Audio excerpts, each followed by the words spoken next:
दर्शकों, जो जोड़ी 2014 से 2024 तक देश की राजनीति की सबसे ताकतवर जोड़ी मानी जाती थी, वो आज अपनी कुर्सी बचाने की रणनीति बनाने में जुटी है। मोदी और शाह, जिनका हर दाव अचूक समझा जाता था, आज आरएसएस की नई योजना और पुराने मोहरे संजय जोशी और नितिन गडकरी के सामने उलझे दिखाई दे रहे हैं। क्या ये फकीर झोला उठाकर चला जाएगा वाली छवि अब सत्ता के मोह में खो गई है? क्या आरएसएस अब खुद गुजराती लॉबी को घर भेजने के मूड में है? मोदी शाह की अजय छवि कैसे बनी? 2001 से 2024 तक का कालखंड। नरेंद्र मोदी गुजरात से दिल्ली आए, अमित शाह का संगठन में नियंत्रण, हर विरोधी को बाहर का रास्ता। अडवाणी, मुरली मनोहर जोशी, संजय जोशी, शत्रुघ्न सिन्हा, मीडिया मैनेजमेंट और चुनावी मशीनरी की अद्वितीय पकड़। लेकिन जब आप जीतना आदत बना लेते हैं, तब हार की एक आहट भी पूरी इमारत को हिला देती है। आरएसएस का मिजाज बदला क्यों? मोहन भागवत के हालिया भाषणों में कई बार दोहराया गया। 75 की उम्र में विश्राम की परंपरा है। नीति सबके लिए समान होनी चाहिए। अंदर की बात, संघ मोदी के व्यक्ति केंद्रित नेतृत्व से खफा। बूथ लेवल कार्यकर्ताओं का कनेक्शन टूटता गया और अब संघ चाहता है पार्टी को फिर से संघमय बनाना। आरएसएस बनाम मोदी शाह, कौन किस पर भारी? मुद्दा मोदी शाह संघ की सोच, संगठन, हाईकमान आधारित, कार्यकर्ता आधारित, नीति चुनाव केंद्रित, विचार केंद्रित, चेहरा मोदी सब कुछ, सामूहिक नेतृत्व, उम्र सीमा, नियम को तोड़ा, नियम लागू करना चाहते हैं।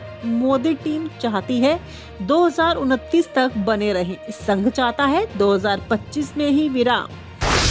संजय जोशी की वापसी, अंदरूनी भूचाल। बीजेपी में वो नाम जो कभी संगठन की धड़कन था, जिसे चुपचाप किनारे कर दिया गया, आज उसी नाम की फिर से चर्चा, संजय जोशी। क्या वो वक्त आ गया है जब जोशी की वापसी तय मानी जाए? क्योंकि इस बार आरएसएस ने मोदी शाह के आगे झुकने से साफ इनकार कर दिया है। बीजेपी अध्यक्ष कौन बनेगा, इसका फैसला दिल्ली नहीं नागपुर तय करेगा। बीजेपी में इन दिनों बदलाव की सरगर्मियां चरम पर है। हर कोई जानता है कि बीजेपी का अध्यक्ष कौन बनेगा। यही सवाल पूरे देश के राजनीति में तैर रहा है, पर असली खेल पर्दे के पीछे चल रहा है। और इस खेल का सबसे दिलचस्प हिस्सा है संजय जोशी का नाम, एक ऐसा नाम जिसे मोदी युग में लगभग मिटा ही दिया गया था, जिसने आज वो नाम फिर से चर्चा पे है।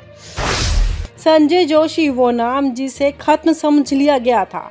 संजय जोशी एक ऐसा संघ प्रचारक जिसने अपने खून पसीने से बीजेपी को खड़ा किया, वो आदमी जिसने गुजरात में संगठन को मजबूत किया, बीजेपी को जमीनी स्तर तक फैलाया। पर यही संजय जोशी कभी नरेंद्र मोदी की आंख की किरकिरी बन गए।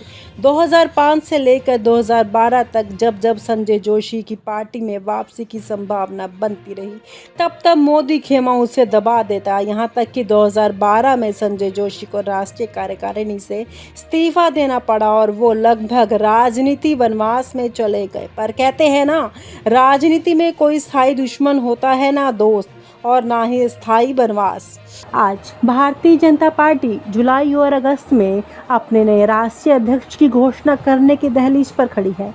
संजय जोशी का इंतजार भी निर्णायक मोड़ पर आ गया है। ये सिर्फ बीजेपी का आंतरिक मामला नहीं, बल्कि उस सत्ता संतुलन की लड़ाई का हिस्सा है जो पार्टी के भीतर सालों से खामोशी से सुलग रही है। ये तय होने जा रहा है कि संजय जोशी की वापसी का रास्ता खुलेगा या मोदी शाह लॉबी का एक बार फिर उसका सियासी दरवाजा हमेशा के लिए बंद कर देगी। संजय जोशी की कहानी कोई अचानक उभर कर आई घटना नहीं है। अगर कोई शख्स भारतीय जनता पार्टी और राष्ट्रीय स्वयंसेवक संघ की जमीनी राजनीति को थोड़ा भी समझता हो ना, तो उसे पता है कि संजय जोशी के बिना बीजेपी की संगठनात्मक संरचना की कल्पना भी अधूरी है। गुजरात से लेकर दिल्ली तक, बूथ से लेकर मंडल तक, जिला और प्रदेश स्तर तक संजय जोशी की वो कड़ी थी जिन्होंने पार्टी को उस वक्त खड़ा कर दिया था जब उनके पास न सत्ता थी ना संसाधन, सिर्फ मेहनतकश कार्यकर्ता थे। लेकिन राजनीति में मेहनत से बड़ी चीज होती है सत्ता की भूख और अहंकार। साल 2005 से यह भूख और अहंकार खुले तौर पर नजर आने लगा, जब गुजरात की सियासत में नरेंद्र मोदी और संजय जोशी के बीच टकराव की पटकथा लिखी गई।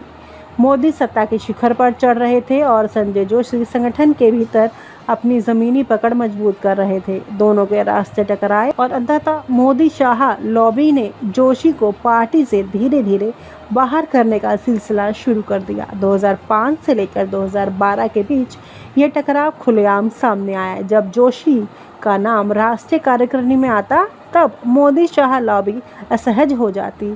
2012 में उन्हें सार्वजनिक रूप से बाहर का रास्ता दिखाया गया। हालांकि पार्टी के मंच से जोशी को हटाया गया, लेकिन उनके कार्यकर्ता, समर्थक और संघ के भीतर उनकी स्वीकार्यता कम नहीं हुई। संजय जोशी भले ही पर्दे से दूर चले गए, लेकिन वो पूरी तरह से गायब नहीं हुए। बीजेपी में मोदी शाह लॉबी अच्छी तरह जानती है कि अगर संजय जोशी वापस आते हैं तो संगठन की जड़ें उनके हाथ में जाएंगी। वो नेता नहीं हैं, वो सिर्फ भाषण देते हैं। जोशी संगठन चलाते हैं, कार्यकर्ता तैयार करते हैं और पार्टी की रीढ़ मजबूत करते हैं। यही वजह है कि पिछले एक दशक में मोदी शाह लॉबी ने हर बार उनकी वापसी की कोशिश को धकेल दिया और यही वजह है कि आज जब बीजेपी में बदलाव की गूंज सुनाई दे रही है तो मोदी शाह लॉबी फिर सक्रिय हो गई है। नई रणनीतिक मामला चाल निकाल। मोदी शाह की सोच, बीजेपी अध्यक्ष का चुनाव टाल दो, आरएसएस को मनाने की कोशिश करो, अपने वफादारों को कैबिनेट में बनाए रखो, मीडिया में गडकरी को बदनाम कर दो अभियान। लेकिन आरएसएस अब समझ गया, टालने का मतलब है गंवाने का रास्ता। गुजराती लॉबी को घर भेजने की चाल, आरएसएस के भीतर की रणनीति। गडकरी उत्तर भारतीय संघनिष्ठ, जोशी संघ की रीढ़, मोदी शाह गुजराती लॉबी जो संघ से अलग हो गई। अंदर की बात, 2025 में मोदी 75 के हो रहे हैं, शाह 60 पार। यही मौका है। कौन कौन आरएसएस के साथ खड़ा है? संघ समर्थित चेहरे, नितिन गडकरी, संजय जोशी, भूपेंद्र यादव, झुकाव संघ की ओर, ओम माथुर, मनोहर लाल खट्टर। मोदी शाह खेमे में बचा कौन? धर्मेंद्र प्रधान, स्मृति ईरानी, अश्विनी वैष्णव। लेकिन इसमें संघ जैसा भरोसा नहीं। फंस गए मोदी शाह। अब क्या विकल्प है? संघ की बात माने, सम्मानजनक विदाई ले, लड़ाई लड़े, लेकिन अंत में जबरन हटाए जाएं। पर क्या मोदी ऐसा करेंगे? उनकी छवि हार ना मानने वाले की है, लेकिन इतिहास बताता है कि संघ जब ठान लेता है तो प्रधानमंत्री तक बदल देता है।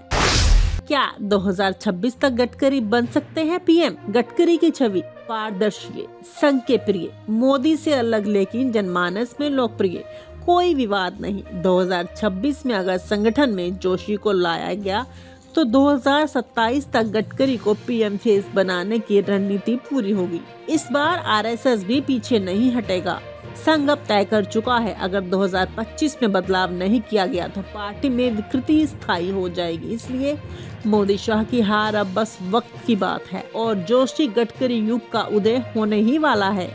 दोस्तों, आपको क्या लगता है कि मोदी शाह की जोड़ी 2024 के बाद भी बीजेपी पर नियंत्रण बनाए रख पाएगी या फिर आरएसएस की नई चाल उन्हें इतिहास बना देगी? और आप हमसे जुड़े रहने के लिए सब्सक्राइब करें YouTube पर, फॉलो करें Twitter पर और लाइक करें Facebook पर। और ज्यादा जानकारी के लिए आपको टाइप करना होगा सिर्फ न्यूज़ नशा।